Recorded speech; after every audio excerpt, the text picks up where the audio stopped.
আপনারা সকলে ভালো আছেন? আল্লাহ তাআলা যখন যে হালাতে রাখেন তিনি আমাদের মালিক, আমরা তার গোলাম।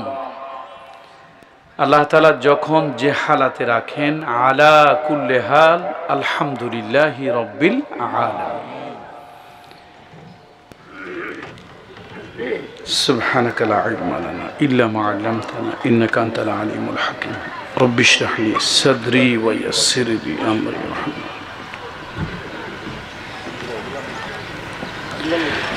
نحمده ونستعينه ونستغفره ونؤمن به ونتوكل عليه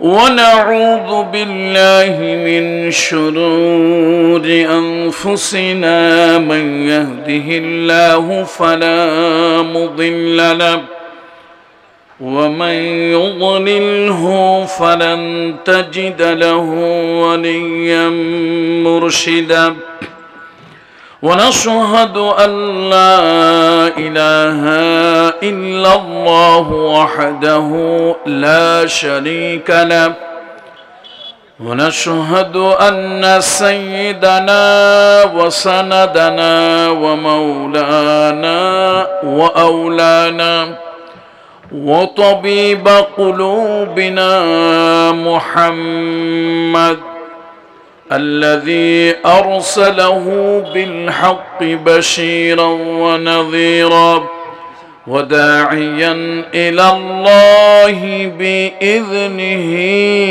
وسراجا منيرا فقد قال الله تعالى في كلامه المجيد والفرقان الحميد أعوذ بالله من الشيطان الرجيم بسم الله الرحمن الرحيم ومن آياته خلق السماوات والأرض وما بث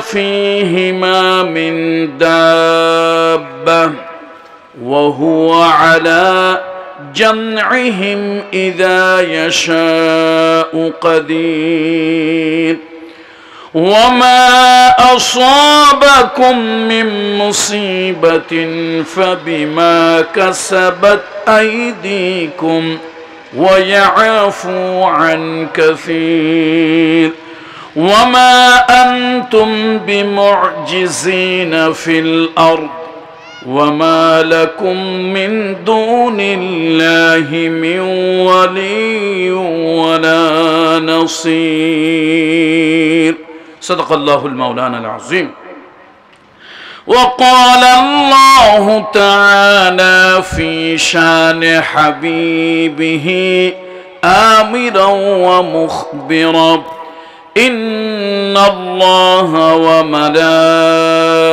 وملائكته يصلون على النبي يا أيها الذين آمنوا صلوا عليه وسلموا تسليما صلى الله على سيدنا محمد وآله وأصحابه وسلم بلغ العلا بكماله كشف الدجى بجماله حسنت جميع خصاله صلوا عليه وآله मुझे कुछ मिले या न मिले मोहम्मद मिले, यानी वो शय जिसे अल्लाह मिले। बलगल उला बिकमालिही कशफत दुजा बिजमालिही, हसनत जमीउ खिसालिही, सल्लु अलैहि व आलिही। अल्हम्दुलिल्लाह सुम्मा अल्हम्दुलिल्लाह व अम्मा बाद। ইসলাম সমাজ কল্যাণ পরিষদ আলীগঞ্জ ছাতক সুনামগঞ্জের উদ্যোগে আয়োজিত এই 23তম ঐতিহাসিক তফসিরুল কোরআন মাহফিল, এই আজিম ও শান তফসিরুল কোরআন মাহফিলের এই অধিবেশনের সম্মানিত সভাপতি মহোদয়, মাহফিলে উপস্থিত মুআজ্জাজ মুহতারাম ওয়াজিবুল ইহতিরাম হাজারাত উলামায়ে কেরাম আইম্মাতুল মাসাজিদ, বিশেষত আমার পূর্বে যে সকল হযরতেরা বয়ান করেছেন এবং আমার পাশেই বসা আছেন আপনাদের সুনামগঞ্জের কৃতি সন্তান, লক্ষ লক্ষ দিনদার ইমানদার পরহেজগার মুসল্লিদের অত্যন্ত ভালোবাসার মানুষ, অধ্যক্ষ হযরত মাওলানা আব্দুস সালাম আল মাদানী হাফিজাহুল্লাহ সহ আমি হয়তো নতুন আসার কারণে অনেক উলামা ইকরামদেরকে চিনি না, ক্ষমা সুন্দর দৃষ্টি কামনা করছি। আমার অত্যন্ত ভালোবাসার হৃদয়ের তারুণ্যের উচ্ছ্বাস উদ্দীপনায় ভরপুর যুবক বন্ধুরা, ছাত্র বন্ধুরা, কিশোর বন্ধুরা এবং সর্বস্তরের মুরব্বীরা, বাজারের ব্যবসায়ী বৃন্দ, মাইকের আওয়াজ যতদূর যাচ্ছে এ সকল এলাকায় পর্দার আড়ালে অবস্থানরতা মায়ের তুল্য বোনের তুল্য সম্মানিতা মহিলারা, আমি সকলের প্রতি শ্রেণী মোতাবেক শ্রদ্ধা ভালোবাসা ও স্নেহ জ্ঞাপন করছি।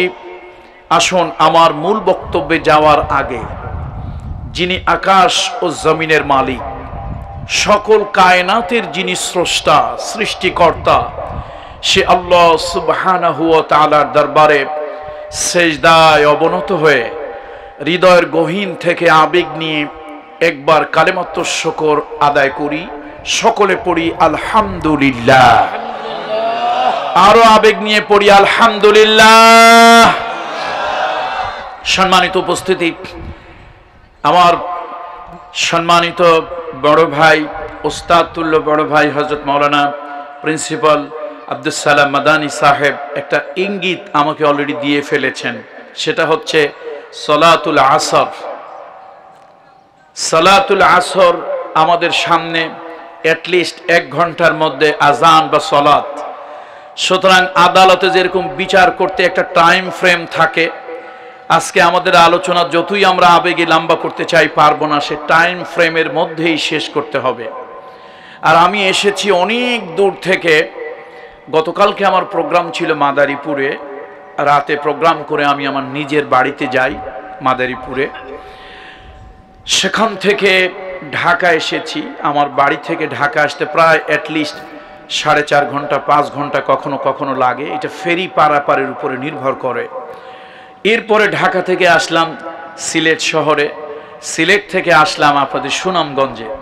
তাহলে বোঝেন বাংলা একটা কথা আছে, ব্যাটে বলে মিল হওয়া, অর্থাৎ কোথাও যদি ছন্দ পতন ঘটে তাহলে তো আর মাহফিল ধরা সম্ভব না। আজকে এরকম একটা দুর্ঘটনা ঘটতে যাচ্ছিল, অল্পের জন্য হয়তো আমি ফ্লাইট মিস করব এরকম একটা আশঙ্কা ছিল। যা হোক, আল্লাহ তাআলা এই অঞ্চলের বাতাস, এই অঞ্চলের পানি, এই অঞ্চলের খাদ্য আল্লাহ তাআলা আমার রিজক আল্লাহ তাআলা লিখে রেখেছেন, যার কারণে মালিক সেই রিজকের জন্য যেভাবেই হোক আমাকে টেনে এনেছেন। আল্লাহু আকবার। আল্লাহ তাআলার লিখন তাকদীরের ফয়সালা কোনোভাবেই লঙ্ঘন করা সম্ভব নয়। তো আমি আজকে গুরুত্বপূর্ণ একটি বিষয় নিয়ে আপনাদের সাথে কথা বলবো। যতক্ষণ কথা বলবো একটু চোখ কান আপনাদেরকে খোলা রাখতে হবে, আর কথা শুনতে হবে দিলের কান দিয়ে। কি রাজি আছেন তো আপনারা? এখন বিশ্বব্যাপী একটা দুর্যোগ চলছে, একটা প্যান্ডামিক, একটা ডিজাস্টার। তার নাম হলো কোভিড-19, বাজারে আমরা বলি corona virus, novel corona virus. এই ভাইরাসের উৎপত্তি আমাদের জানা মতে হলো চীনের উহান শহরে। সেখান থেকে সে ভাইরাস এতই ক্ষুদ্র, বাতাসে ভেসে বেড়ায় ধুলা কণার মতো। সেই ভাইরাস সেই উহান থেকে ছড়িয়ে পড়ল চীনে, চীন থেকে ছড়িয়ে পড়ল পৃথিবীর বিভিন্ন প্রান্তরে। আজকে যারা পৃথিবীতে বড় বড় শক্তি বলে নিজেদেরকে দাবি করে, ক্ষেপণাস্ত্র তৈরি করেছে, মারণাস্ত্র তৈরি করেছে, মিসাইল তৈরি করেছে, অ্যাটম বোম তারা আবিষ্কার করেছে, হাজার হাজার লক্ষ মানুষ এই অস্ত্র দিয়ে যারা হত্যা করেছে, আজকে তারাও ছোট্ট একটা ভাইরাসের কাছে বড়ই অসহায়, বড়ই দুর্বল। এখন প্রশ্ন হলো, এই ভাইরাস কি চীনের ল্যাবরেটরি থেকে লিক আউট হলো, না ভাইরাসটা আগেই জন্ম নিয়েছিল? কোথা থেকে এলো? আর আমরা জানি যে মানুষের জীবনের সব কোনো বিষয় কোরআনুল কারীমে কোথাও না কোথাও প্রত্যক্ষ পরোক্ষভাবে একটা ইঙ্গিত দেওয়াই আছে। সাহাবীদের মধ্যে দুইজন সাহাবী খুব বড় মাপের ইসলামী স্কলার।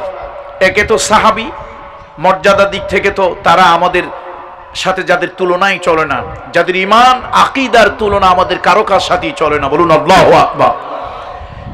একে তো তারা সাহাবী, আবার সাহাবীর মধ্যেও মর্যাদাশীল, তারা ছিলেন খুব বড় মাপের আলেম।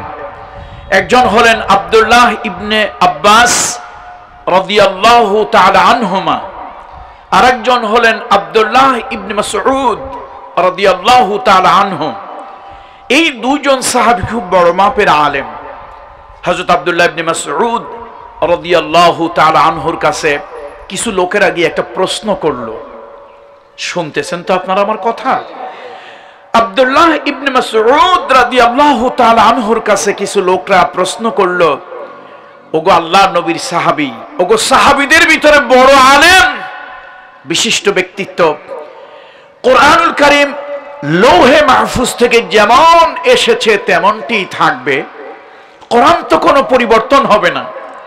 যুগের পরিবর্তন হবে, কালের পরিবর্তন হবে, সময়ের পরিবর্তন হবে, শতাব্দীর পরিবর্তন হবে, এই কোরআন মানুষের চাহিদা কেমন করে পূরণ করবে? তার কারণ হলো কোরআন তো পাল্টাবে না। কি বলেন? সপ্তাহে সপ্তাহে কোরআন পাল্টাবে? পাল্টাবে না। মাসেও পাল্টাবে না, বছরেও পাল্টাবে না, 100,000 বছরেও পাল্টাবে না। এই যে ধরুন আমাদের মহান সংসদ, আমাদের জাতীয় সংসদ, আমরা বাংলাদেশের মানুষ যে আইনটায় চলি সেটা হচ্ছে আমাদের জাতীয় সংবিধান। প্রত্যেক দেশেই একটা কনস্টিটিউশন, একটা সংবিধান আছে। মানুষের প্রয়োজনে, মানুষের জীবন চলার প্রয়োজনে সংবিধান, সে আইন রচনা করতে হয়। আপনারা হয়তো ম্যাক্সিমাম জানেন, দু একজন মুরব্বী হয়তো জানেন না, এই সংসদে, পার্লামেন্টে সেই আইনের বইটাকে কেটে ছিঁড়ে ফেড়ে অপারেশন থিয়েটারের মতো অপারেশন করা হয়েছে এই পর্যন্ত 17 বার। কয়বার হয়েছে অ্যামেন্ডমেন্ট? কতবার হয়েছে? 17 বার অ্যামেন্ডমেন্ট হয়েছে। এখন একটা জিন্দা মানুষকে যদি 17 বার অপারেশন থিয়েটারে নিয়ে কাটাছেড়া করা হয়, তা থাকে কি?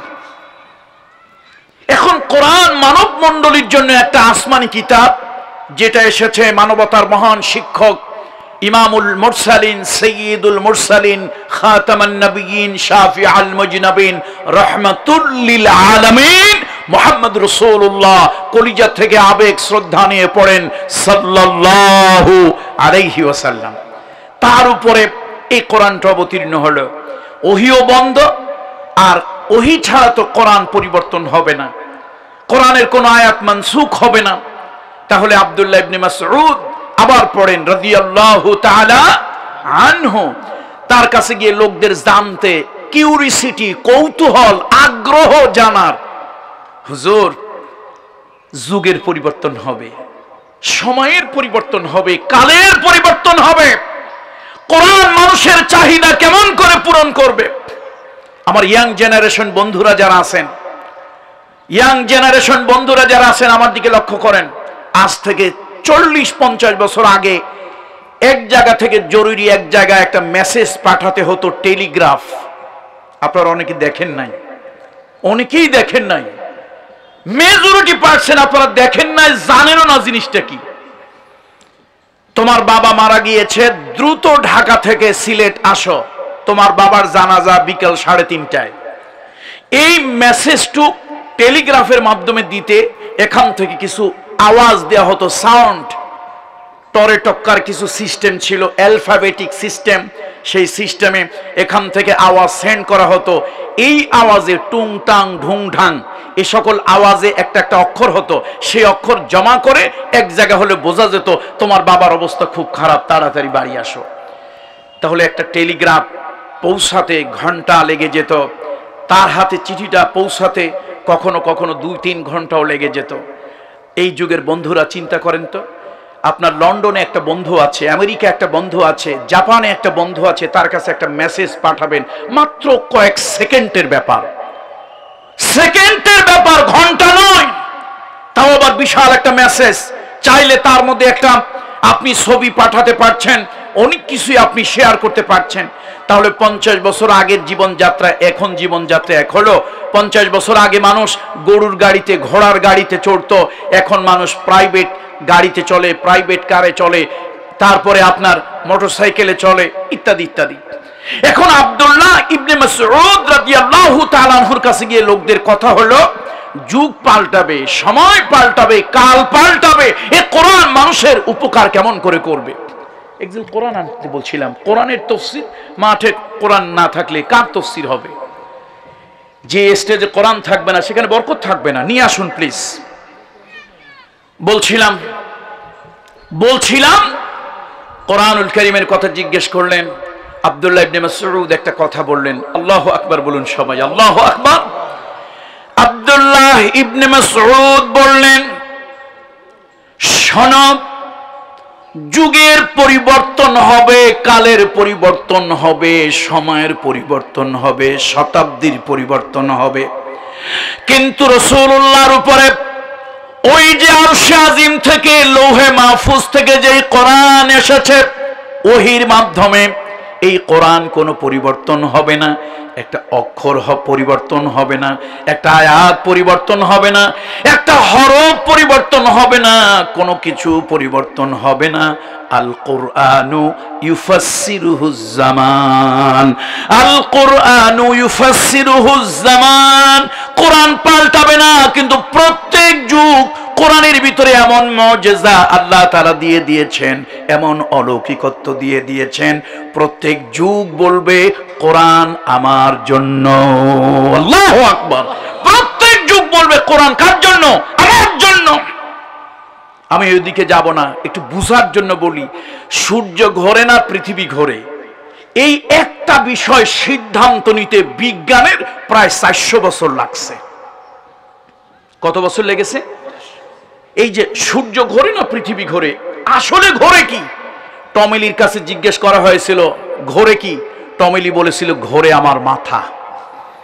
গ্যালিলিওর কাছে জিজ্ঞেস করা হয়েছিল, তিনি বলেছিলেন একটা, কোপার্নিকাস তিনি বলেছিলেন আরেকটা, স্যার আইজ্যাক নিউটন সর্বশেষ চূড়ান্ত ভাবে তিনি বলেছিলেন আসলে সূর্য ঘোরে, পৃথিবীও ঘোরে, মহাশূন্যে গ্রহ নক্ষত্র মিল্কি ওয়ে গ্যালাক্সি সব ঘোরে, তুমি আমিও ঘুরি। আমরা বললাম মিয়াই 400 বছর ধরিয়া ঘোরাঘুরি করলা তোমরা একটা জিনিস বাইর করতে, অথচ তো আমার নবী, রহমতের নবী, নবী দো জাহান, তিনি সূরা ইয়াসিনের মধ্যে আল্লাহ তার জবান দিয়ে বের করেছিলেন ওয়া কুল্লুন ফি ফালাকি ইয়াসবাহুন। বলুন না, ওয়া কুল্লুন ফি ফালাকি ইয়াসবাহুন। তাহলে বিজ্ঞান এক এক সময় এক একটা কথা বলে সে চূড়ান্ত সিদ্ধান্তে যেতে তার সময় লাগে, কিন্তু আলহামদুলিল্লাহ আমরা এমন একটা কিতাব মুসলমানরা পেয়েছি, আলহামদুলিল্লাহ বলুন, আলহামদুলিল্লাহ বলুন, আমরা এমন একখানা কিতাব পেয়েছি পৃথিবীতে বিজ্ঞান অনেক কিছু আগের জিনিস ভুল প্রমাণিত করেছে, মিথ্যা করে দিয়েছে। আল্লাহু আকবার, আল্লাহু আকবার, আল্লাহু আকবার কাবীরা। মুহাম্মদ রাসূলুল্লাহর উপরে অবতীর্ণ কোরআন 1400 বছর পর্যন্ত কোনো বৈজ্ঞানিক, কোনো দার্শনিক কোরআনের কোনো থিওরিকে, কোরআনের কোনো বক্তব্যকে মিথ্যা বানাতে পারে নাই, বরং তারা মিথ্যা হয়ে কোরআনের দিকে এসেছে। এখন প্রশ্ন হলো, করোনা ভাইরাস নিয়ে কথা বলতেছিলাম, আপনাদের কি মনে আছে না ভুলে গেছেন যে এখন এই যে পৃথিবীতে কোভিড-19, এই যে নভেল করোনা ভাইরাস কি হঠাৎ করে এলো না আগের থেকে এলো? এই ব্যাপারে কি কোরআনুল কারীমের মধ্যে কোনো ইঙ্গিত আছে কিনা? দেখুন, তাফসীর বির রায়, মন গড়া যদি কেউ তাফসীর করে সেজন্য তার ঠিকানা জাহান্নাম করে নেয়। আমরা মন গড়া তাফসীর করব না। তবে আব্দুল্লাহ ইবনে মাসউদের ওই কথায় রাদিয়াল্লাহু তাআলা আনহুর কথায় জামানা কোরআনের ব্যাখ্যা করে দেবে। আজকে আমরা কোরআনকে জামানা দিয়ে ব্যাখ্যা করব, বলুন ইনশাআল্লাহ। সম্মানিত মুরব্বীরা আমার, বন্ধুরা আমার, আজকে তাম দুনিয়া ছোট্ট একটা ভাইরাসের কাছে সমগ্র দুনিয়া স্তব্ধ হয়ে গিয়েছে। সমগ্র দুনিয়া আজকে ছোট্ট একটা ভাইরাসের কাছে বড় অসহায়। এই ছোট্ট ভাইরাস, এটা কি হঠাৎ করে এলো নাকি পৃথিবীতে আগেও ছিল? মানুষ যেন সিদ্ধান্তে উপনীত হতে পারছে না। সেই জন্য আমি কোরআন শরীফের 42 নম্বর সূরা শূরা, এই 42 নম্বর সূরা থেকে 29, 30, 31 নম্বর আয়াতে মুকাদ্দাসা আপনাদের সামনে তেলাওয়াত করেছি। সূরা আশ-শূরা, সূরাটার নাম কি? আশ-শূরা। কত নম্বর সূরা? 42। বলুন না আমার সাথে একটু কথা বলুন। সবসময় তো গতানুগতিক তাফসীর, আজকে এটা একটা কোরআনের ক্লাস হোক, কোরআনের ক্লাস, কোরআনের দর্স। সকলে আমরা ছাত্র, অল আর স্টুডেন্টস। শিক্ষক হলো কোরআন, উপস্থাপনা করব আমি কামরুল ইসলাম সাঈদ আনসারী। তাহলে কোরআনের ছাত্র হতে আমাদের কারো কি কোনো লজ্জা আছে? কোনো লজ্জা নাই, আমরা সবাই কোরআনের ছাত্র, সবাই। বলতেছিলাম 42 নম্বর সূরা, সূরার নাম হলো সভা, পরামর্শ, পার্লামেন্ট। দেখেন এখানেও পার্লামেন্টের কথা আছে। সেই সূরা আল্লাহ তাআলা একটি ইঙ্গিত দিচ্ছেন আমাদেরকে, এবং হযরত আব্দুল্লাহ ইবনে মাসউদ রাদিয়াল্লাহু তাআলা এর কথায় আমরা যেন এখানে কিছু ইঙ্গিত খুঁজে পাচ্ছি।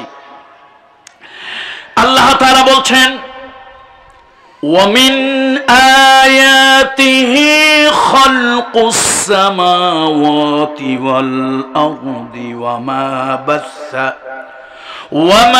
بَثَّ فِيهِمَا مِنْ دَابَّةٍ وَهُوَ عَلَى جَمْعِهِمْ إِذَا يَشَاءُ قَدِيرٌ। আমি আল্লাহ যে আসি, আমি আল্লাহ যে আছি, আমার নিদর্শন, আমার কুদরত, আসমান এবং জমিন সৃষ্টি। কি বলেন, আল্লাহ আসেনি? সবাই একটু বলেন তো, আল্লাহ কি আছে? দেখছেন নি আল্লাহরে? দেখছেন? কেমনে দেখবেন? আরে উলুল আযম পয়গম্বর হযরত মূসা আলাইহিস সালাম তুর পাহাড়ে গিয়ে বলেছিল, আল্লাহ আমি আপনাকে দেখতে চাই। আল্লাহ তাআলা তাকে বলেছিলেন, মূসা লান তারানি, তুমি আমারে দেখতে পারবে না। হ্যাঁ, দেখতে আমাকে পারবে আমার মুমিনেরা, আমার প্রিয় বান্দারা, আমার যারা ডিভোটেড, তারা আমাকে দেখতে পাবে জান্নাতের ভিতরে। আমি জান্নাতের ভিতরে আমার বান্দাদের সাথে দেখা দেব। আল্লাহু আকবার। তবে পৃথিবীতে লা তুদরিকুহুল আবসার, এই দৃষ্টি দিয়ে আল্লাহ তাআলাকে দেখা যাবে না। পয়গম্বর মুসার মতো একজন উলুল আযম পয়গম্বর দেখতে পারে নাই। আর তোমার সাহস তো কম না? পায়খানা করে ঠিক মতো পানি খরচ করো না, প্রস্রাব করতে গিয়ে ব্রাশ ফায়ার করো রাস্তার পাশে, এখানে সেখানে দাঁড়াইয়া। তোর মতো একটা পাগল ছাগল আল্লাহরে দেখবে, আবার বলে কি কয়, unseen is nothing, there is no god. যা দেখি না তা বিশ্বাস করি না। আল্লাহ যদি থাকতো আল্লাহরে দেখতাম। যা দেখি না বিশ্বাস করি না, আল্লাহরে দেখি না, আল্লাহরে বিশ্বাস করি না। মানে পাগলের মাথা খারাপ হয়েছে। পাগলের কি হয়েছে বলেন? পাগলের মাথা খারাপ হয়েছে। আরে বেটা, তুই কেমনে দেখবি আল্লাহরে? তুই তো সৃষ্টির অনেক কিছুই জানিস না, অনেক কিছুই বুঝিস না, তুই কেমনে আল্লাহরে দেখবি? আল্লাহকে যদি দেখতে চাও, আল্লাহর সৃষ্টির দিকে তাকাও। আল্লাহু আকবার। কেউ যদি আল্লাহর সৃষ্টি নিয়ে গবেষণা করে, আল্লাহর কসম, সে আল্লাহ তাআলা আছে, সে খুঁজে পাবে। কেউ উপলব্ধি করতে পারবে। আমার বন্ধুরা, মুরব্বীরা, ছাত্র ভাইরা, যুবক বন্ধুরা, আপনি যদি চঞ্চলা চপলা ওই ঝর্ণার দিকে যদি তাকান, ঝর্ণা আপনাকে বলে দেবে এর পিছনে একজন স্রষ্টা আছে। আপনি যদি পাহাড়ের ধীরতার দিকে তাকান, পাহাড় বলে দেবে একজন স্রষ্টা আছে। আপনি যদি ফুলের দিকে তাকান, গোলাপ, চামেলি, বেলি, জুই, জবা, এক একটার এক এক সৌন্দর্য, এক একটার এক এক ঘ্রাণ, বিমোহিত বিমুগ্ধ হয়ে যায়। আম, জাম, কাঁঠাল, লিচু, এগুলো খেলে এক এক রকম স্বাদ, এক এক রকম ঘ্রাণ। আমার উপলব্ধি বলে দেয় নিশ্চয় এর পিছনে একজন স্রষ্টা আছে। আল্লাহু আকবার। এই জন্য কবি বলেন, जिधार देखते हो मैं उधार तू ही तू, शजर में हजर में तेरे रंगे बू। के बोले আল্লাহ নাই? কোন পাগলে, কোন ছাগলে, কোন জানোয়ারে বলে? কে বলে স্রষ্টা নাই? কোন মাথা খারাপ বলে? অবশ্যই আছে। এই জন্য আধুনিক জ্ঞান বিজ্ঞানের জনক বৈজ্ঞানিক আইনস্টাইনকে জিজ্ঞেস করা হয়েছিল, Einstein, what is your concept about the creator of the world? বিশ্ব চরাচরের স্রষ্টা আছে। লোকেরা বলে, ও আইনস্টাইন, তুমি বলো তোমার ধারণা কি, কনসেপ্ট কি?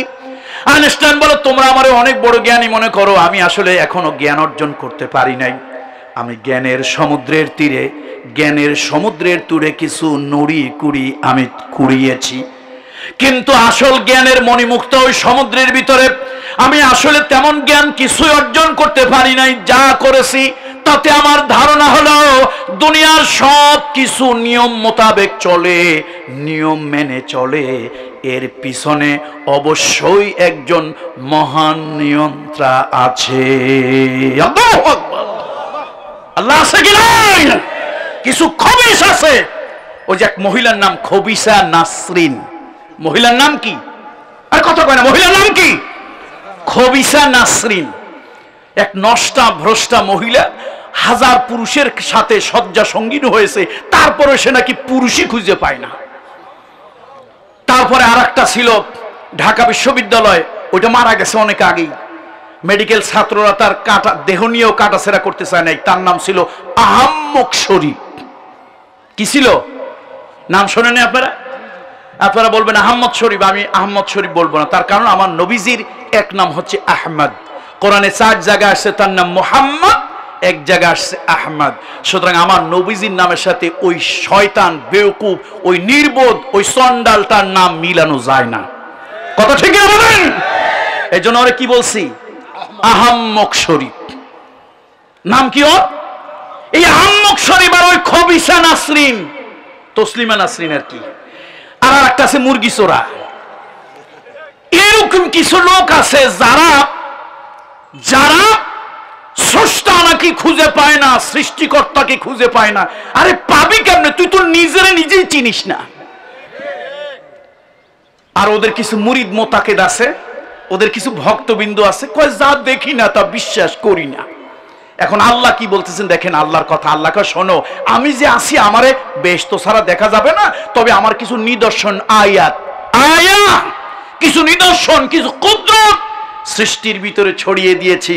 ওগুলো নিয়ে চিন্তা কর, এক মুহূর্ত চিন্তা করো, 1000 রাকাত নফল নামাজের থেকে বেশি সওয়াব পাবে। আমার সৃষ্টি নিয়ে গবেষণা করো, চিন্তা করো বান্দা, আমার সৃষ্টি নিয়ে গবেষণা করলে অবশ্যই তার মধ্যে আমি আল্লাহকে তোমরা খুঁজে পাবে। আল্লাহু আকবার বলেন, আল্লাহু আকবার। বন্ধুরা আমার, মুরব্বীরা আমার আল্লাহ তাআলা বলেন, আমার আল্লাহ তাআলা বলেন, ওয়ামিন আয়াতিহি খালকুস সামাওয়াতি ওয়াল আরদ। আল্লাহ তাআলার নিদর্শন হলো আকাশ এবং জমিন সৃষ্টি। কি বিশাল একটা আকাশ, এমনি এমনি হয় না। এত সুন্দর তারকা খচিত আকাশ, এটা আল্লাহ তাআলার নিদর্শন।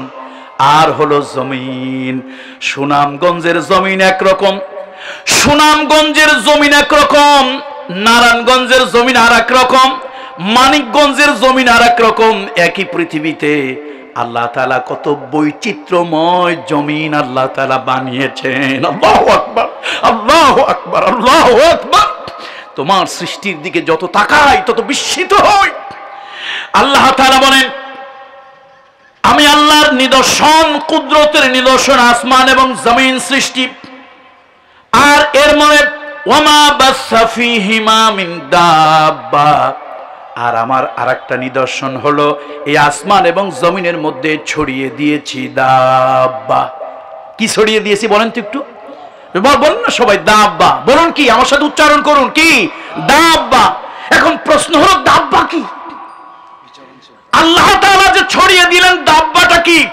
ডিকশনারির মধ্যে তাফসীর থেকে এইটা আমাকে হৃদয়কে নাড়া দিয়েছে যে এখানে আল্লাহ তাআলা একটা ইঙ্গিত আমাদের জন্য দিচ্ছেন। দাব্বা হলো, কান খুলে শুনুন, দাব্বা হলো এমন প্রাণী যেই প্রাণী তার দৈহিক শক্তি বলে এক জায়গা থেকে আরেক জায়গায় স্থানান্তরিত হতে পারে, ট্রান্সফার হতে পারে, জায়গা বদলাতে পারে। তার ফিজিক্যাল অ্যাবিলিটি, তার দৈহিক সক্ষমতা। শুনতেছেন তো কথা নাকি শুনতেছেন না? তাহলে আল্লাহ নিদর্শন হলো আল্লাহ জমিন সৃষ্টি করেছেন, এটা তার একটা কুদরতের নিদর্শন। এই জমিনের দিকে তাকিয়ে বোঝা যায় জমিনটা এমনি এমনি হয় নাই, কেউ বানিয়েছে। আসমানটা এত সুন্দর, তারকা খচিত, মহাশূন্য মহাকাশ একজন স্রষ্টা সৃষ্টি করেছে।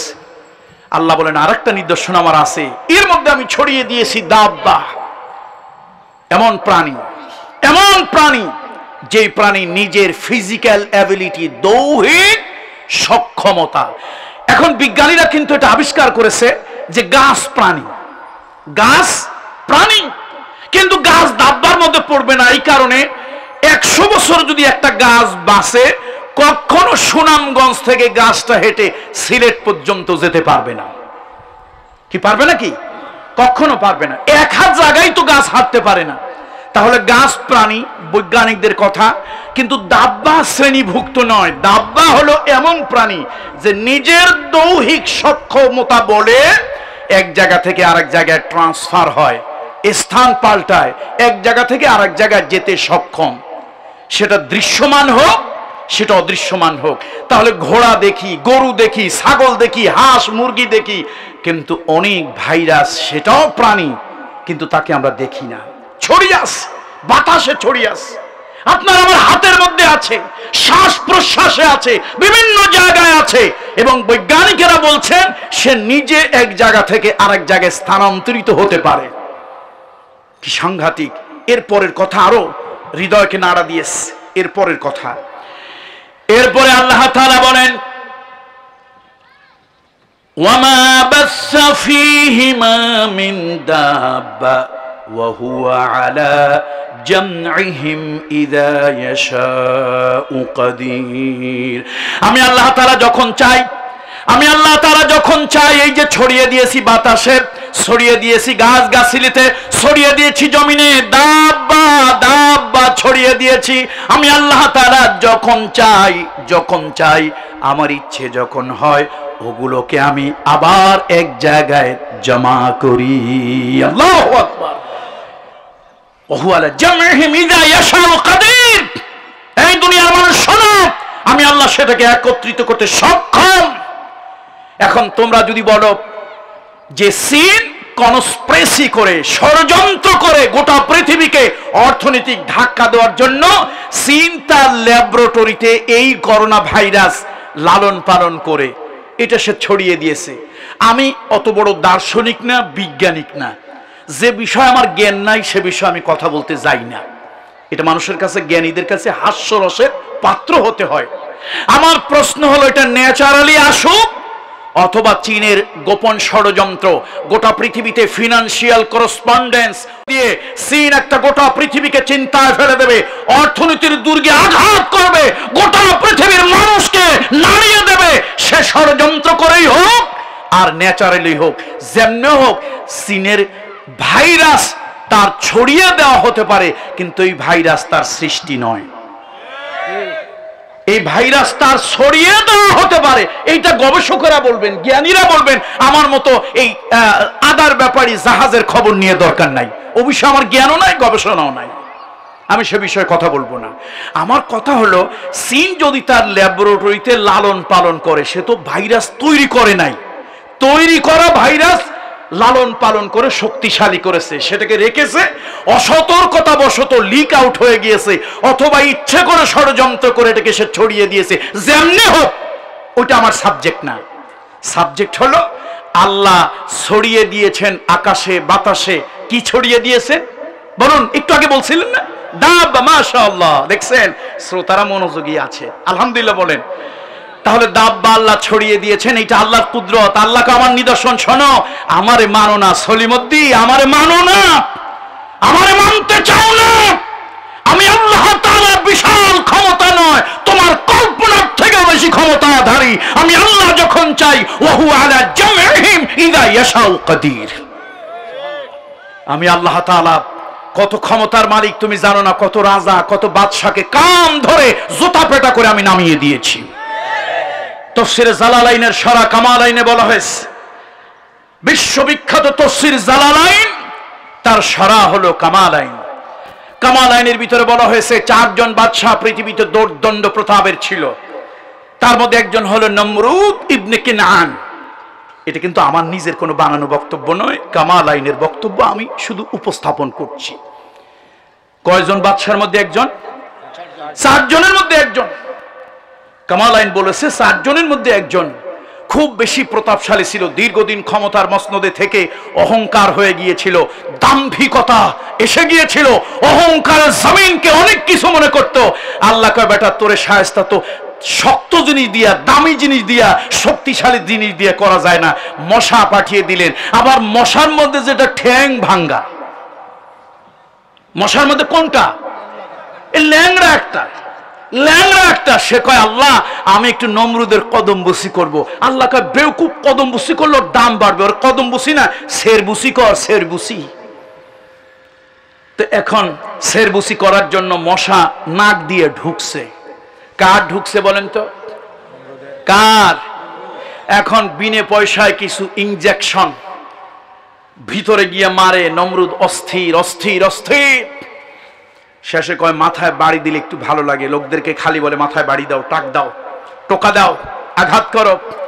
আগেকার দিনের মানুষ পায় দিত খড়ম, ইহা বড় নরম। হ্যাঁ, খড়ম নরম না? আচ্ছা, তাহলে সিলেটের খড়ম বোধহয় একটু শক্ত নাকি? এখন বেচারা তো পায় খড়ম, রাগের মাথায় উঠে দিয়ে বাড়ি মারছে। নমরুদ কয়, করলি কি? বলা যায়, খোদা আপনারা জুতা পেটা করছি, এ কথা বলা যায়? চাকরি থাকবে, জাম থাকবে, ওর তো সাথে সাথে কল্লা আলাদা হয়ে যাবে। শেষে নমরুদ কয়, বেটা তুই যাই করিস, আমার কিন্তু মজা লাগছে, তুই বল, ভয় নাই। শেষে কয়, খোদা, খোদা না হুদা? আরে কথা কয় না, খোদা না হুদা? ও তো একদম খালি ভণ্ড, প্রতারক, হিপোক্রেট, 2 নম্বর। কয় যে, খোদা কি যে বলি, বিরক্ত ধরে গেছিল, শেষে পায়েরটা উঠে মারছি। নমরুদ কয়, এইটাই আমার প্রাপ্য, এইটাই মার। দেখছেন? আল্লাহু আকবার। যা হোক, দুনিয়ার মানুষ, তোমরা একটু শক্তিশালী হইয়া, টাকা পয়সার মালিক হইয়া, গায়ে পায়ে জোর হইয়া খবরদার অহংকার করবে না। ওয়াহু আলা জামইহিম ইযা ইয়াশাউ কাদির। আমি আল্লাহ তাআলা সৃষ্টির মধ্যে দাব্বা ছড়িয়ে দিয়েছি, যা তোমরা দেখো, যা তোমরা দেখো না। এই পৃথিবীতে এক সময় ডাইনোসর ছিল, এই পৃথিবীতে নীল তিমি আছে, এই পৃথিবী বিশাল বড় হাতি আছে, এই পৃথিবীতে ক্ষুদ্র পিপিলিকা আছে, এই পৃথিবীতে ভাইরাস আছে, ব্যাকটেরিয়া আছে, বিভিন্ন জায়গায় ছড়িয়ে দিয়েছি। আমি আরশের মালিক, সৃষ্টির মালিক। ওয়াহু আলা জামইহিম ইযা ইয়াশাউ কাদির। আমি যখন চাই ওগুলোরে আবার জমা করি, সে ক্ষমতা আমার আছে, সে শক্তি আমার আছে। নাকি ওই শক্তি আল্লাহর নাই? বলেন, ওই শক্তি কি আল্লাহর নাই? অবশ্যই আছে। আমার কাছে মনে হয় কেন এখানে যেন আল্লাহ আমাদেরকে কিছু ইঙ্গিত দিচ্ছেন। ওই যে আব্দুল্লাহ ইবনে মাসউদ রাদিয়াল্লাহু তাআলা আনহু বলেছিলেন, আল কুরআনু ইউফাসসিরুহু জামান, আল কুরআনু ইউফাসসিরুহু জামান। শোনো, আরশে আজিমের কোরআন পাল্টাবে না, আর লৌহে মাহফুজের কোরআন পাল্টাবে না। যেমনটি এসেছিল রহমতের নবীর কাছে তেমনটি থাকবে, কিন্তু প্রত্যেক কোরআন আমার যুগের কথাই বলেছে। আজকে আমাদের কাছে মনে হচ্ছে আমাদের যুগের কথা এখানে আল্লাহ বলে দিচ্ছে। বন্ধুরা আমার, মুরব্বীরা আমার, এবার আল্লাহ কি বলেন আবার কান খুলে শুনুন। ওয়ামা আসাবাকুম মিন মুসিবাতিন ফাবিমা কাসাবাত আইদিকুম ওয়া ইয়াফু আন কাসীর। আল্লাহু আকবার, আল্লাহু আকবার। আল্লাহ তাআলা বলেন, শোনো, পৃথিবীতে যত বিপর্যয়, পৃথিবীতে যত বালা মুসিবত, পৃথিবীতে যত রোগ শোক গজব, পৃথিবীতে যত প্যান্ডামিক, পৃথিবীতে যত ডিজাস্টার, সব হলো তোমাদের কারণে। কার কারণে? তোমাদের কারণে। তোমাদের কারণে। ওয়ায়াফু আন কাসীর। আমি আল্লাহ হলাম গফুর, আমি আল্লাহ হলাম গফফার, আমি আল্লাহ হলাম রহিম, আমি আল্লাহ হলাম রহমান। সবটা তোমাদেরকে ধরি না, শাস্তি দেই না, অধিকাংশ আমি আল্লাহ তাআলা মাফ করে দেই। ওয়ায়াফু আন কাসীর। গায়ের লোম দাঁড়িয়ে যাচ্ছে আল্লাহর কথা শুনে। আল্লাহর কথা শুনে গায়ের লোম দাঁড়িয়ে যাচ্ছে। বান্দারে, পায়ে পায়ে গুনাহ করো, নজরে নজরে গুনাহ করো, মিনিটে মিনিটে গুনাহ করো, সামান্য অর্থের মালিক হয়ে গুনাহ করো, সামান্য দেহের ক্ষমতার জন্য বড়াই করো, আমি আল্লাহ প্রত্যেকটার জন্য যদি ধরি পৃথিবীতে তোদের অস্তিত্ব থাকবে না। ওয়ায়াফু আন কাসীর। আমি অধিকাংশ মাফ করে দিই। অধিকাংশ কি করি? আল্লাহু আকবার। বলবেন একটু জোরে বলেন আল্লাহু আকবার। অধিকাংশ ধরে না, অধিকাংশ মাফ করে। মাফ করার আরো একটা কারণ আছে।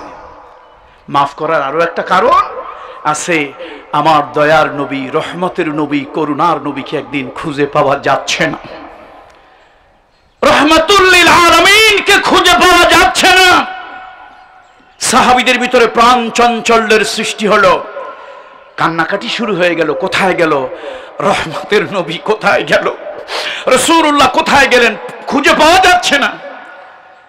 এবার রাসূলুল্লাহ সাল্লাল্লাহু আলাইহি সাল্লামকে সন্ধান পাওয়া গেল মদিনার মসজিদে নববী, মদিনার হারাম থেকে উত্তর সামান্য পূর্ব অ্যাঙ্গেলে একটি জায়গা, আল ইজাবা। আল ইজাবা। হাজী সাহেবরা যারা হজ করতে গিয়েছেন, কর্ম উপলক্ষে যারা সৌদি আরব গিয়েছেন, ওখানে মদিনা মুনাওয়ার একটা হাসপাতাল আছে প্রসিদ্ধ, মুস্তাশফা আল আনসার। এই আল আনসারের সামনে এই ইজাবা। ইজাবা মানে সেই জায়গা যেখানে নবীজি সেজদায় পড়ে কেঁদেছিলেন, আল্লাহ তাআলা তার দোয়া কবুল করেছিলেন, জবাব দিয়েছিলেন আল্লাহ তার দোয়ার। ওখানে লোকেরা শিরক বেদাত করত। পরে সৌদি গভর্নমেন্ট মানুষজন ওখানে শিরক বেদাত না হয় সেজন্য পরবর্তীতে একটা মসজিদ নির্মাণ করেছে। খুব বেশি বছর না, 15 থেকে 18 বছর হবে। আমি নিজে দেখেছি মসজিদ যখন নির্মাণ হচ্ছিল। এই ইজাবা রাসূলুল্লাহ সাল্লাল্লাহু আলাইহি ওয়াসাল্লামকে পাওয়া যাচ্ছে না। মনে আছে তো কথা? রাসূলুল্লাহ রহমতের নবীকে পাওয়া যাচ্ছে না। আহারে, আল্লাহর নবীকে পাওয়া যাচ্ছে না, সাহাবীদের কি আর শান্তি আছে? নিজের জীবন থেকে, বাপ মার থেকে, সব কিছু থেকে, গোটা পৃথিবী থেকে, এমনকি নিজের কলিজাত থেকে যাকে বেশি মহব্বত করতেন তিনি হলেন মুহাম্মদুর রাসূলুল্লাহ সাল্লাল্লাহু আলাইহি ওয়াসাল্লাম। আজকে সেই নবীর হাদিস যখন তোমার সামনে বলা হয়, সেই নবীর হাদিস যখন তোমার সামনে বলা হয়, সেই নবীর বাণী যখন তোমার সামনে বলা হয়, ওই বাণী যদি তোমার চিন্তা চেতনা দলের বাহিরে যায়, তুমি সেই আলেমের উপরে হাত তোলো, সাপের মতো ফানা তোলো। আরে কোন আলেম যদি আল্লাহর নবীর হাদিস বলে আর তার বিরুদ্ধে যদি তুমি হাত তোলো, আল্লাহর কসম তুমি রহমতের নবীর গায়ে হাত তুললে। কোথায় আসো? কোথায় আসো দুনিয়ার মুসলমান? কোথায় আসো? কোথায় আছো তোমরা একবার চিন্তা করো। তুমি যে নবীকে আঘাত দাও, সে নবী মৃত্যুর সময় তোমার জন্য কেঁদেছে। তুমি যে নবীকে কষ্ট দাও, সে নবী মৃত্যুর সময় তোমারে ভুলে নাই। তুমি যে নবীর দূরে ঠেলে দাও, সেই নবী মৃত্যু উম্মত উম্মত বুকে জড়িয়ে ধরে রেখেছে। আমাদের ফরিদপুর, মাদারীপুর, গোপালগঞ্জ একটা আঞ্চলিক কথা আছে, যার কারণে সিন্নি খাইলি মোল্লা চিনলি না। পৃথিবীতে চলো কার জন্য? কার জন্য চলো? কার ওসিলায় চলো? ওই রহমতের নবী দোয়া করেছিলেন। শোনো, কান খুলে শোনো। তুমি হিন্দু হও, বৌদ্ধ হও, খ্রিস্টান হও, তুমি প্রাচ্যের হও, পাশ্চাত্যের হও, তুমি Bharat, Bangladesh, Africa, Nigeria, America, যেখানে হও না কেন, শোনো, আমার রহমতের নবীকে খুঁজে পাওয়া যাচ্ছে না। সাহাবীদের মধ্যে কান্না, দুশ্চিন্তা। রহমতের নবী ইজাবায় সেজদায় পড়ে কাঁদতেছে, আল্লাহ, আগের যুগের অনেক নবীদের উম্মত আপনি একটা দুর্যোগ দিয়া, মহামারী দিয়ে একবারে গোটা জাতি শেষ করে দিয়েছেন। আল্লাহ, আমি তো উম্মতের দরদি, উম্মতের কান্নারি। আপনি আমার কাছে আল্লাহ এই ওয়াদা দেন, আমার উম্মত আপনি একবারে শেষ করতে পারবেন না। আল্লাহ তাআলা বললেন, হাবিব মাথা উঠান, দোয়া মঞ্জুর হয়ে গেছে। হাবিব মাথা উঠান, দোয়া মঞ্জুর হয়ে গেছে। আমার হিন্দু ভাইকে বলি, ভাই, আমার নবীকে তুমি বিশ্বাস করো না, কোনো আফসোস নাই, কিন্তু আমার নবীর বিরুদ্ধে তোমার জবানকে কাজে লাগাইও না। আমার লেখক সাংবাদিক ভাইকে বলি, আমার নবীরে হয় মানো, না মানলে আমার কোনো দুঃখ নাই, কিন্তু তোমার আল্লাহর দোহাই, মানবতার দোহাই, খবরদার তুমি আমার নবীর বিরুদ্ধে কলম ধরিও না। তার কারণে এই রহমতের নবী সারা জীবন তোমার জন্য কেঁদেছেন, সারা জীবন তোমার জন্য কেঁদেছে। একবারের জন্য রহমতের নবী এই কথা বলে নাই, আল্লাহ আমার নামাজি উম্মত গুলোরে বাঁচায় রেখো, আল্লাহ আমার দাড়িওয়ালা উম্মত গুলোরে বাঁচায় রেখো, আল্লাহ আমার টুপিওয়ালা উম্মত গুলোরে বাঁচায় রেখো, এই কথা বলে নাই। রহমতের নবী এই কথা বলেছে, আল্লাহ অন্যান্য পয়গম্বরের সময় আসমান থেকে গজব এসেছে, শিলাবৃষ্টি, অতিবৃষ্টি, অনাবৃষ্টি, তারপরে অ্যাসিড বৃষ্টি, এরপরে এসেছে বিভিন্ন পোকামাকড়, গোটা একটা জাতি, একটা জনপদ একবারে ধ্বংস হয়ে গিয়েছে, বাতি প্রদীপ জ্বালানের মতো কেউ ছিল না। রহমতের নবী সেজদায় পড়ে কাঁদছে, আল্লাহ কিয়ামত পর্যন্ত, কিয়ামত পর্যন্ত পৃথিবীতে আমার উম্মতের উপরে এমন কোন বালা দেবেন না যাতে একবারে গোটা জাতি ধ্বংস হয়ে যায়। আল্লাহ বলেন, হাবিব মাথা উঠান, দোয়া মঞ্জুর হয়েছে।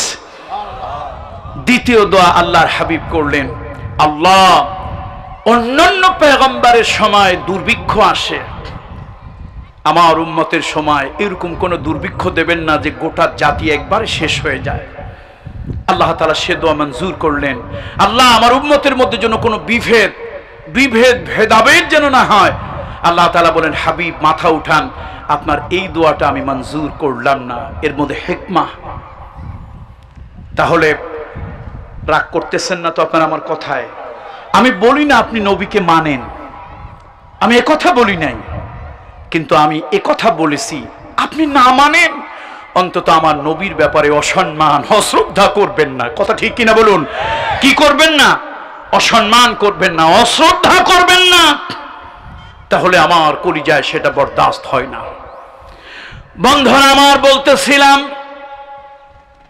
আল্লাহ তাআলা বলেন, ও দুনিয়ার মানুষ ভালো করে শোনো, এই দুনিয়ার মধ্যে যত বিপদ আসে, ওয়ামা আসাবাকুম মিন মুসিবাতিন ফাবিমা কাসাবাত আইদিকুম ওয়া ইয়াফু আন কাসীর।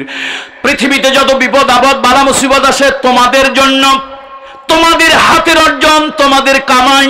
তোমরা যখন সীমা লঙ্ঘন করো, পাপের মাত্রা যখন বেড়ে যায়, আমি আল্লাহ তাআলা কখনো কখনো কোনো বিপদ দেই, দুর্যোগ দেই, বালা দেই, মুসিবত দেই, কিন্তু অধিকাংশ আমি ক্ষমা করে দেই। সুবহানাল্লাহ, ক্ষমা করি। ওই যে কারণটা কি? কারণ তো মনে আছে, রহমতের নবী, রহমতের নবী দোয়া করেছেন এই জন্য, না হলে আমাদের যে পাপ, আমরা তো একবারে ধ্বংস হয়ে যেতাম।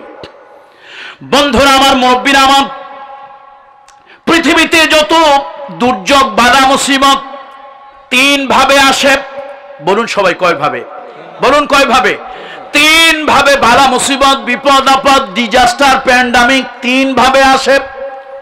একটি হলো বান্দার সীমা লঙ্ঘনের জন্য শাস্তি প্রদান, আর একটা হলো বান্দাকে একটু সতর্কীকরণ, আর একটা হলো কিছু বান্দাকে এই মুসিবত দিয়ে আল্লাহর আরো নৈকট্য লাভ। আল্লাহু আকবার।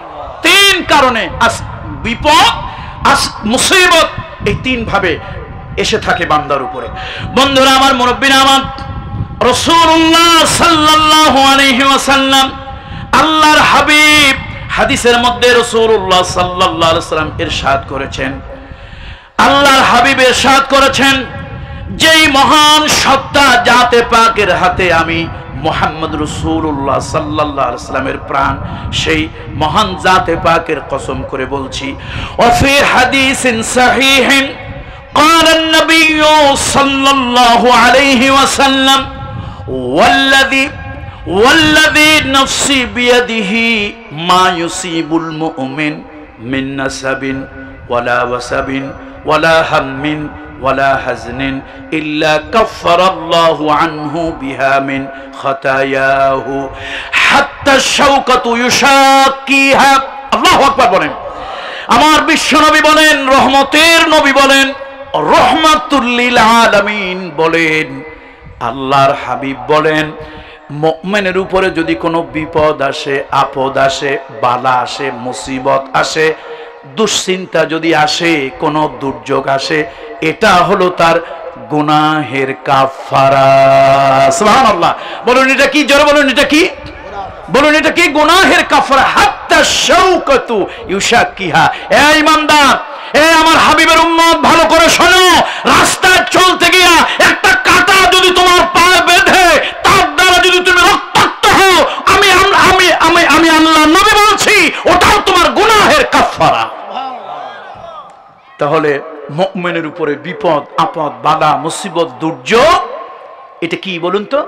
গুনাহের কাফারা। সময়ের অভাবে সব কথা বলবো না, শুধু একটা দৃষ্টান্ত দেব।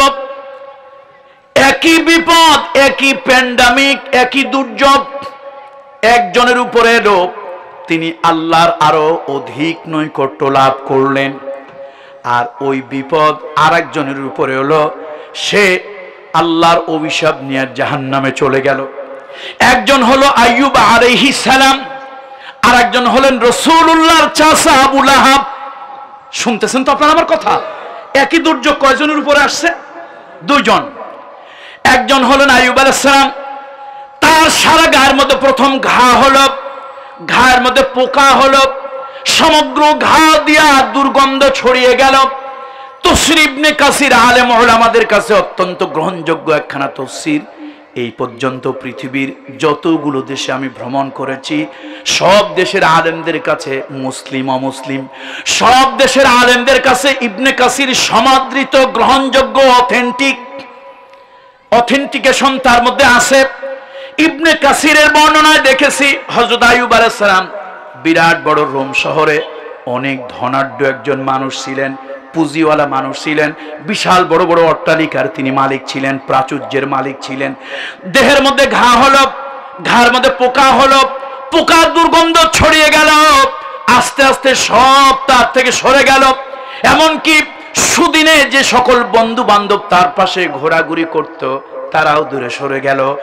সুসময় বন্ধু বটে অনেকেই হয়, অসময় হায় হায় কেউ কারো নয়। দুর্দিনে বন্ধু পাওয়া যায় না, সুদিনে বন্ধুর অভাব হয় না। হযরত আইয়ুব আলাইহিস সালাম বিশাল ধন ভাণ্ডারের মালিক, বিশাল প্রাচুর্যের মালিক, বিশাল অট্টালিকার মালিক, সব তার শেষ হয়ে গেল। এখন লোকেরা বলল, এই দুর্গন্ধ নিয়ে থাকা যাবে না, এই দুর্যোগ আমাদের মহামারী, আমাদেরকেও ধরতে পারে, তাড়াতাড়ি এখান থেকে সরাও। জোর করে তার এলাকা থেকে তাড়িয়ে দিল, নির্জন এলাকায় চলে গেলেন। ওই বিপদের দিনে একজন তার বন্ধু, সে হলো বিবি রহিমা। সে কে? বিবি রহিমা। আইয়ুব আলাইহিস সালাম লক্ষ্য করলেন একদিন তার জিহ্বার মধ্যে ঘা হচ্ছে। হঠাৎ তিনি আল্লাহকে ডাক দিলেন, আল্লাহ তাআলার কাছে ফরিয়াদ করলেন। আইয়ুব আলাইহিস সালাম, ওয়া আইয়ুবা ইয নাদা রাব্বাহু আন্নী মাসসানিয়াদ-দুররু ওয়া আনতা আরহামুর রাহিমিন। আল্লাহু আকবার। ওয়া আনতা আরহামুর রাহিমিন। আল্লাহ তাআলার কাছে তিনি ফরিয়াদ করলেন, আল্লাহ আমি তো অসুস্থ, রোগাক্রান্ত, আমার গোটা দেহের মধ্যে কিড়া হয়ে গেছে, ঘা হয়ে গেছে, আমি তো দুর্যোগের মধ্যে আছি, আমি তো এক বালার মধ্যে আছি, মুসিবতের মধ্যে আছি। এক বেধির মধ্যে আছি। আল্লাহর কাছে তিনি ফরিয়াদ করলেন, এ কথা বললেন না আমারে ভালো করে দাও, এ কথা বললেন না আমারে সুস্থ করে দাও। ও আনতা আরহামুর রাহিমিন। আল্লাহ তাআলা ডাক দিলেন, ও আইয়ুব, এমন সুন্দর কথা বললে আমি আল্লাহর কুদরতি দিল ঠান্ডা হয়ে গেল। এতদিন তো বলো নাই, এতদিন বলো নাই। হযরত আইয়ুব আলাইহিস সালামকে আল্লাহ এই জন্য বলি নাই, ধনের মালিক আপনি, দেখাশোনার দায়িত্ব ছিল আমার, আপনারটা আপনি নিয়ে গিয়েছেন। ছেলে সন্তান যা কিছু আছে সব কিছুর মালিক আপনি, আপনারটা আপনি নিয়ে গিয়েছেন। আমি কিছু বলি নাই। এই দেহের মালিক আপনি, আপনার দেহে আপনি ঘা দিয়েছেন, আমি কিছু বলি নাই।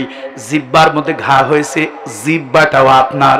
শুধু এই জন্য একটা কথা বলতেছি, আল্লাহ এই জিহ্বা নাড়ায়া আপনার নামের তাসবিহ পড়ি, আপনার নামের জিকির করি, এত মজা, এত মজা, এত স্বাদ লাগে, এত ভালো লাগে হাজার নামের তাসবিহ পড়লে আমার ভিতরে যেন সঞ্জীবনী সুধা আসে, আমি যেন বাঁচার প্রেরণা পাই, আমি যেন হাজারো দুঃখের মধ্যে শান্তি খুঁজে পাই। আল্লাহ আপনার কাছে ফরিয়াদ, আইয়ুবের দেহের মধ্যে যতক্ষণ প্রাণ রাখবেন ততক্ষণ পর্যন্ত জিহ্বাটা কেড়ে নিতে পারবেন না। আল্লাহ তাআলা ডেকে বলে, আইয়ুব তোমাকে আমি এই দুর্যোগ মহামারী ঘা দিলাম, পোকা দিলাম, বিপদ দিলাম, আপদ দিলাম, সব দিয়া পরীক্ষা করলাম। ও আইয়ুব এই দুর্যোগে, এই মুসিবতে, এই পরীক্ষায় তুমি পাস করেছো, আমি আল্লাহর নৈকট্য হাসিল করেছো। যাও তোমার প্রতি সন্তুষ্ট হইয়া আবার সব তোমারে আমি ফিরায় দিলাম। একই দুর্যোগ আইয়ুব আলাইহিস সালামের উপরে, তিনি আল্লাহর নৈকট্য অর্জন করলেন, আরো করিব থেকে আরো করিব হলেন, আকরাব হলেন। আবার আল্লাহ তাআলা ওই দুর্যোগ দিলেন রাসূলুল্লাহর চাচা আবু লাহাবের উপরে। আহারে আবু লাহাব বড় অহংকার করেছিল, বড় গর্ব করেছিল, সন্তানের গর্ব। আমার রহমতের নবীর সাথে বেয়াদবি করেছিল, আমার করুণার নবীর সাথে বেয়াদবি করেছিল, রহমাতুল লিল আলামিনের সাথে তার সন্তানেরা বেয়াদবি করেছিল। আবু লাহাব করেছিল, তার সন্তান উতবা উতাইবা করেছিল। আরো শের মালিক বরদাস্ত করেন নাই, আল্লাহ তাআলা সহ্য করেন নাই। দুই ছেলের নির্মম ভাবে বেইজ্জতির মৃত্যু হলো। এবার আবু লাহাব গায়ের মধ্যে পোকা হয়ে গেল, ঘা হয়ে গেল, দুর্গন্ধ। এবার মক্কার লোকজন অস্থির হয়ে গেল। ও কুরাইশ বংশ, আব্দে মানাব গোত্রের লোকেরা, তোমাদের একটা লোক অসুস্থ, রুগ্ন, এই লোকটারে তোমরা তাড়াতাড়ি করে দূরে নিয়ে যাও, চিকিৎসা দাও, তার জন্য আমরা কেউ টিকতে পারতেছি না। এই দুর্যোগে যদি অন্য মানুষ আক্রান্ত হয় তাহলে কিন্তু তোমাদের খবর আছে। এবার কুরাইশ বংশের লোকেরা শোনে না, আবু লাহাব কোন ফাঁকে মারা গেছে কেউ জানে না। এত কষ্টের মৃত্যু, এত দুর্ভাগ্যের মৃত্যু, এত জিল্লতি আর অপমানের মৃত্যু, কেউ গালের মধ্যে একটু পানিও দিতে আসে নাই। এত হেডম ছিল, এত অহংকার ছিল, এত দাম্ভিকতা ছিল, আবু লাহাবের জিহ্বায় একটু পানি দেওয়ার জন্য কেউ আসে নাই। মরে গেছে, পচে গেছে, দুর্গন্ধ হয়ে আরো বেশি বাতাস ভারী হয়ে যাচ্ছে। এবার মক্কার লোকেরা গিয়ে ধরলো, ও মক্কার লোকেরা, মক্কার লোকেরা ধরলো, ও কুরাইশ বংশের লোকেরা, ও কুরাইশ বংশের লোকেরা শোনো, কুরাইশ বংশের মানুষেরা শোনো, তোমরা যদি এইটারে যদি মাটি চাপা না দাও তাহলে তোমাদের সঙ্গে আমাদের কোনো সামাজিক সম্পর্ক থাকবে না। এখন কে দেবে মাটি? কি আপনারা দিতে যাবেন? দেখেন না একটু করোনা হয়েছে, বাপের লাশ ছেলে ধরে না, স্বামীর লাশ স্ত্রী ধরে না, একটু করোনা হয়েছে। এখন ভয়তে কেউ আবু লাহাবের কাছে যায় না। শেষে ওই যে ইরিত্রিয়া, ইথিওপিয়া, সোমালিয়া, তখন নাম ছিল হাবশা। তখন নাম ছিল কি বলেন তো একটু?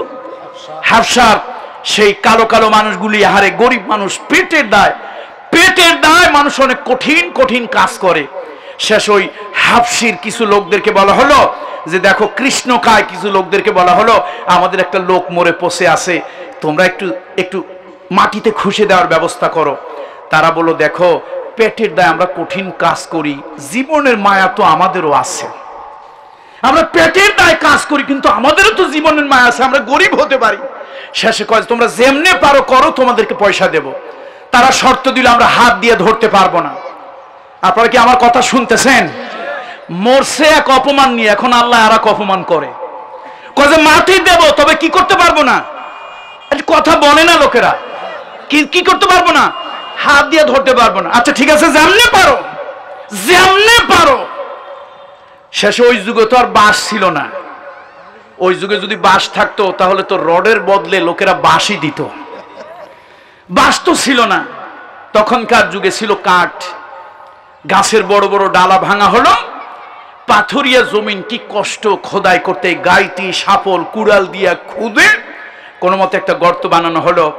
এরপরে ওই মুখে কাপড়, মাস্কের মতো মুখে কাপড় দিয়ে তারপরে ওই লাঠি দিয়ে খোঁসায় খোঁসায়া ওই মরাটারে ওই গর্তের মধ্যে ফেললো, বালু চাপা পাথর চাপা দিয়ে পাড়ায় পাড়ায় মাটি দিল।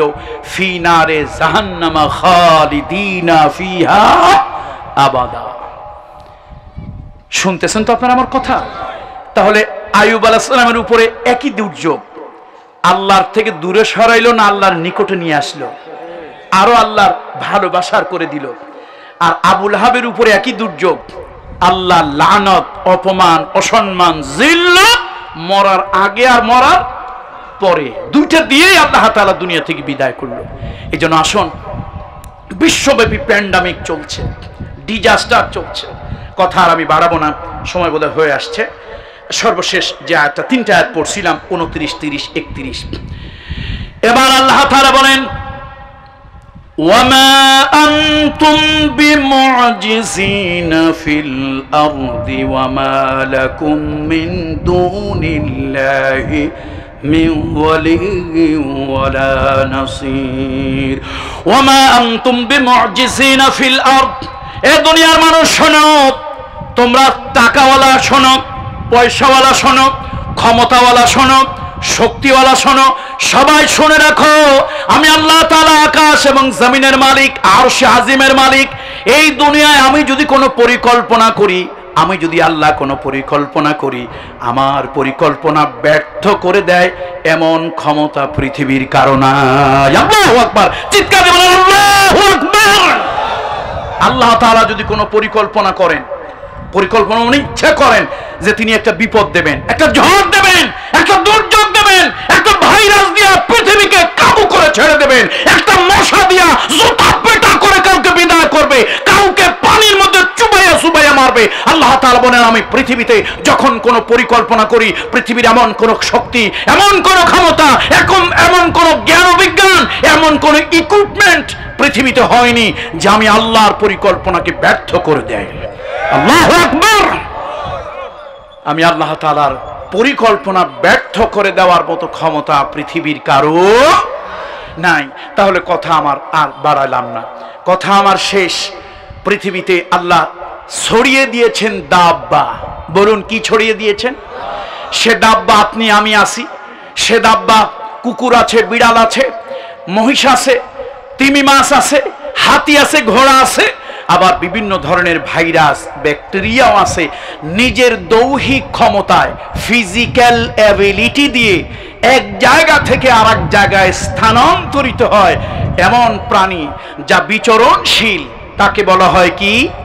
দাব্বা। আল্লাহ পৃথিবীতে সৃষ্টি করেছেন দাব্বা, ছড়িয়ে দিয়েছেন আকাশ এবং জমিনে। যখন তিনি চান সেটাকে আবার জমা করতে তিনি সর্বময় ক্ষমতা রাখেন, তার হুকুমেই হয়। তিনি বলেন কুন, হয়ে যায়, ফায়াকুন। আল্লাহু আকবার, আল্লাহু আকবার, আল্লাহু আকবার। সুতরাং আসুন, আমার আল্লাহর কোনো পরিকল্পনা পৃথিবীতে কেউ ব্যর্থ করতে পারে না। আমার আল্লাহর কোনো পরিকল্পনা পৃথিবীতে কেউ ব্যর্থ করতে পারে না। আল্লাহ তাআলা আমাদের পাপের কারণে দুর্যোগ দেন, তবে রহমতের নবীর কারণে অধিকাংশ ক্ষমা করেন। রহমতের নবীর কারণে অধিকাংশ কি করেন? শাস্তি দেয় বেশি না ক্ষমা করে বেশি? ওয়ায়াফু আন কাসীর। আমি অধিকাংশ এক্সকিউজ করে দেই, মাফ করে দেই, ক্ষমা করে দেই, রিমুভ করে দেই। বান্দারে, এত পাপ তোরা করিস, এত বাড়াবাড়ি করিস, এত সীমা লঙ্ঘন করিস, এত ঔদাত্য প্রকাশ করিস, আমি আল্লাহ তাআলা আমার জালাল ইজ্জতের গিয়ে আঘাত লাগে, তারপরে আমার রহমতের নবীর কারণে তোদেরকে আমি ক্ষমা করে দিই। দেখেন না, ইব্রাহিম আলাইহিস সালাম সকালবেলায় নাস্তা খাবে, সকালবেলায় নাস্তা খাবে, খলিলুল্লাহ, লোক খুঁজে পায় না, মেহমান পায় না। 10টা 11টা বেজে যায়, বেলা হয়ে যায়, লোক একজন পাইছে। এখন এই লোককে বলল, আসো তুমি আমার সাথে নাস্তা খাবে, আমি মেহমান ছাড়া নাস্তা খাই না, আজকে মেহমান পাইতে একটু দেরি হইলো, নাস্তা খেতে একটু দেরি হলো, আসো আসো, তাল ফাদ্দাল ফাদ্দাল বিসমি তাআলা, শুরু করো। লোকটা কয়, আমি তো আল্লাহরে স্বীকার করি না। ইব্রাহিম আলাইহিস সালামের মেজাজ গরম হয়েছে, 10টা 11টা আধা বেলা পর্যন্ত না খেয়ে আছি একটা মেহমানের জন্য, আর কেমন মেহমান পাইলাম। সে কয় কি, কয় যে আমি তো স্রষ্টা সৃষ্টিকর্তা বিশ্বাস করি না, তো যা বিশ্বাস করি না সেই নামে আমি খাইতেও পারি না। ইব্রাহিম স্যার মেজাজ গরম হয়েছে, ঘাড় ধরে কে বেটা ওঠ, ভাগ এখান থেকে। লোকটাকে আমার তাড়িয়ে দাও, দাও, আমি যা বিশ্বাস করি না, আমি তো স্রষ্টায় বিশ্বাস করি না, সৃষ্টিকর্তায় বিশ্বাস করি না, লালন পালন কর্তায় বিশ্বাস করি না, কে আমারে বানাইছে আমি এটা বিশ্বাস করি না, আমি এমনি হয়েছি। ইব্রাহিম স্যার মেজাজ গরম হয়েছে। গত কয়েকদিন আগে একটা জার্নালে দেখলাম, এখনো সেই ফিলিস্তিনিতে একটা খলিল, মদিনা খলিল আছে, সেখানে ওই শহরের লোকেরা প্রত্যেক দিন, আজ কত হাজার বছর কেউ বলতে পারে না, কেউ বলেছে 3-4 হাজার বছর ধরে ওখানে প্রত্যেক বেলায় মেহমানদেরকে বা ওইখানকার গরিবদেরকে তারা খাবার দেয়। ওই শহরের লোকেরা ঝড় বৃষ্টি দুর্যোগ যে কোনো সময়, সুখ দুঃখ সব সময় তারা লোকেরা খাওয়ায়। জিজ্ঞেস করা হয়েছিল, পৃথিবীর অনেক সাংবাদিক তাদেরকে জিজ্ঞেস করা হলো, কেন খাওয়াও? বলে ইব্রাহিম খলিলুল্লাহ মেহমান ছাড়া খাবার খেতেন না, আমরা ওই সুন্নতটা ধরে রেখেছি। শহরটার নাম হলো মদিনা খলিল, মদিনাতুল খলিল সেই শহর। তো বলতেছিলাম যে ইব্রাহিম আলাইহিস সালাম লোকটারে বললো, যাও তুমি চলে যাও। লোকটা চলে গেল। আল্লাহ তাআলা ডাকলেন, ইব্রাহিম তুমি তাকে কেন তাড়িয়ে দিলে? বলল, বার ইলাহি, এই জন্য তাড়িয়ে দিলাম, আপনার নাম নিয়ে সে খাবে না, আপনার বিশ্বাস করে না, এই জন্য আমি সহ্য করতে পারি না, এই রাগে তাড়িয়ে দিয়েছি। আমার আল্লাহ তাআলা বললেন, ইব্রাহিম একবেলা তোমার সামনে তোমার মালিককে স্বীকার করলো না, তাড়িয়ে দিলাম, অথচ এই লোকটা 40 বছরের ভিতরে আমি আল্লাহকে স্বীকার করে না, আমি আল্লাহকে মানে না, আমি আল্লাহকে আল্লাহ বলে ডাকে না, একদিনের জন্য অভুক্ত অর্ধাহারে আমি তারে রাখি না। আমি তো রহমান, আমি স্রষ্টা সৃষ্টিকর্তা, আমার সৃষ্টির প্রতি আমি দয়া করি। যাও তার রিস্ক আমি এখানে তকসিম করে রেখেছি, এখানে লিখে রেখেছি, তারে নিয়ে আসো, তারটা তাকে খাওয়ায় দাও। ইব্রাহিম খলিলুল্লাহ লোকটারে খুঁজল, অনেক খোঁজাখুঁজি করে তারে পেল। ভাই চলো আমার বাড়িতে চলো, আমার মেহমান হও, আমার সাথে খাও। লোকটা বলল, না, তুমি আমাকে তাড়িয়ে দিয়েছ, তোমার বাড়ি যাব না, ওই খাবার খাবো না। ইব্রাহিম আলাইহিস সালাম বললেন, না তুমি খাও, তোমার বিশ্বাস নিয়ে তুমি খাও, আমি তোমার বিশ্বাস পরিবর্তন করতে বলবো না, তুমি খাও, তোমার জন্য এই রুজি যা মনে নয় তুমি তাই নিয়ে খাও। লোকটা এলো, অনেক অনুনয় বিনয়ের পরে লোকটা এলো। এবার যখন সোপরায় খাওয়া শুরু হলো, দস্তরখানায় খাবার যখন শুরু হলো, লোকটার মধ্যে একটা কৌতূহল, কিউরিসিটি জাগলো, এই লোকটা আমারে তাড়িয়ে দিয়েছিল, আবার ওই লোকটা এখন আমাকে জোর করে আদর করে খাওয়ায়, কারণটা কি? ইব্রাহিম কোন কারণে তুমি আমারে আদর করে খাওয়াও? ইব্রাহিম আলাইহিস সালাম ভারাক্রান্ত হৃদয়, অশ্রু সজল নয়নে বলছে, শোনো, তোমার আমার যিনি মালিক ওই আল্লাহ তাআলা আমাকে বলেছেন, ধমক দিয়েছেন, ইব্রাহিম লোকটাকে কেন তুমি তাড়িয়ে দিলে? সেই জন্য আমি তোমাকে ডেকে এনেছি, তোমার রিস্ক আল্লাহ তাআলা এখানে লিখে রেখেছেন, তোমারটা তুমি খেয়ে যাও, আল্লাহকে তোমার স্বীকার করতে হবে না।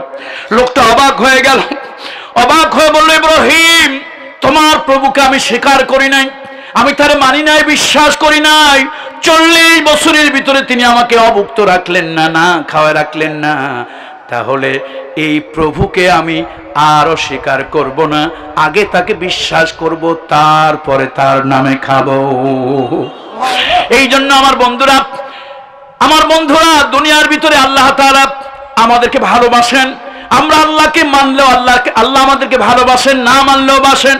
আল্লাহ আমাদের প্রতি রহমত করেন, লক্ষ লক্ষ ফেরেশতা আল্লাহ তাআলা আমাদের সেবার জন্য ছড়িয়ে দিয়েছেন। সুতরাং আসুন এই জমিনে আমরা এত পাপাচার, এত অনাচার, এত অবিচার করি। আল্লাহ তাআলা বলেন বান্দারে ওয়ায়াফু আন কাসীর, ওয়ায়াফু আন কাসীর।